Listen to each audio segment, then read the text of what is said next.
এই যে সংসদে আপনারা সরকারি দল বিরোধী দল ডিবেট করছেন, আবার ডিবেট করেন, অনেক ক্ষেত্রে এই প্রশ্নটা কিন্তু অনেকেই তোলে যে সংসদে সরকারি দল এবং বিরোধী দলের মধ্যে যে ডিবেটগুলো হয়, বাদানুবাদগুলো হয়, এটি অনেকটা লোক দেখানো টাইপের। কারণ জামাতের সাথে বিএনপির একটা দীর্ঘদিনের মিত্রতা রয়েছে, এখন যেগুলো হয় সেগুলো অনেকটা লোক দেখানো। আপনার কাছে কি তাই মনে হয়? আমি তো এটা বলছি, আপনি আমার কথা শুনেন নাই, তাইলে আমরা হইলে খুব সাধারণ মানুষ তো কাজে আপনারা আমার কথা আমি বলছি যে এটা তো এখানে তো একটা ফ্রেন্ডলি গেম চলছে পার্লামেন্টে।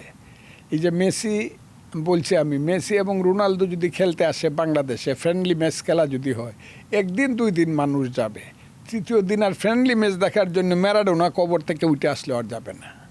এখন তো আমি আমার বক্তৃতাই বলছি কথাটা, আমি এটা না, এটা ফ্রেন্ডলি ম্যাচও আমি বলবো না। আমার পার্লামেন্টে, আমাদের পার্লামেন্টে বিরোধী দলটা হলো মুনাফেকদের একটা দল, জাস্ট মুনাফেক। এরা বাংলাদেশেই বিশ্বাস করে না, বাংলাদেশের সংবিধান বিশ্বাস করে না, সংবিধান মান্য সংসদে যাচ্ছে। সংবিধানেই বিশ্বাস করে না, সেই সংবিধান মেনে সংসদ, তার মনের ভিতরে হইলো সংবিধানটা আমি বদলাম সবটা। কথাটা খুব বোঝার চেষ্টা করেন। আপনি এটাতে বিশ্বাস করেন না, কাজে এটা তো হবে না।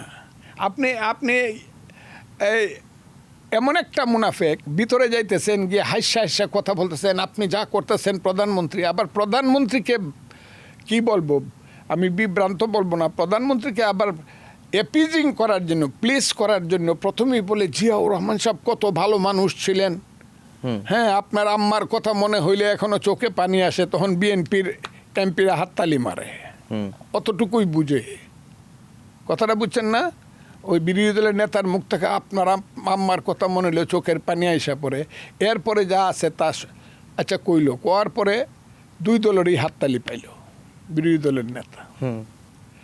দুই দলের হাততালি যেখানে পাওয়া যায়, এটা বুঝতে হবে এটা রাজনীতি না। আমার কথাটা শুনে নিলে এটা নেতা না। নেতা কোনোদিন দুই দলের হাততালি, সবার হাততালি পাবে না।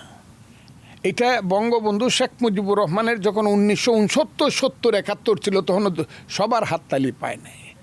রাজনৈতিক নেতার আদর্শিক কারণেই তার বিরোধী দল থাকবে, সে হাততালি দিবে না।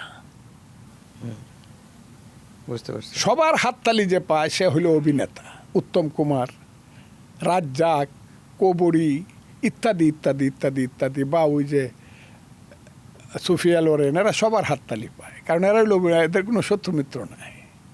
আমার কথাটা কি আপনি বুঝতে পারছেন? এটা একটা মুনাফেক পার্টি। পার্লামেন্টে গেলে মনে হয় এরা আমাদের একদম এত আহারে এত বন্ধু আর পৃথিবীতে হয় না।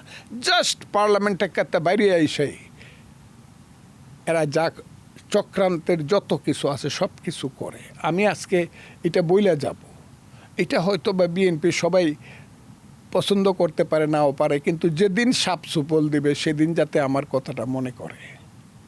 সাপ যেদিন সুবল দেবে, হাসিনাও কিন্তু কৌমি জননী হয়েছিল, লাখ লাখ মৌলানা সাহেবদের এরা অকরিয়া, এক করে শফি সাহেবের এক করে পায়ে ধরে সালাম করিয়া পিতৃসুলভ ব্যবহার করিয়া ওনাকে আবার কৌমি জননী দিল। কৌমি জননী দিয়ে আবার বিশ্ববিদ্যালয়গুলো সব দখল করে মাদ্রাসা বানাইল। এখন আর মনুষ্যত্ব বিবেকের কোনো কাজ, ঢাকা বিশ্ববিদ্যালয়, রাজশাহী বিশ্ববিদ্যালয়, এখন হলো মারামারি, দরাদরি, কুত্তাকুত্তি, ওই হিজড়ার পিছনে গিয়া ঘোরাঘুরি, এইগুলো হইল কাম। আর তো ঢাকা বিশ্ববিদ্যালয় বা রাজশাহী বিশ্ববিদ্যালয়ের কোনো কাম নাই।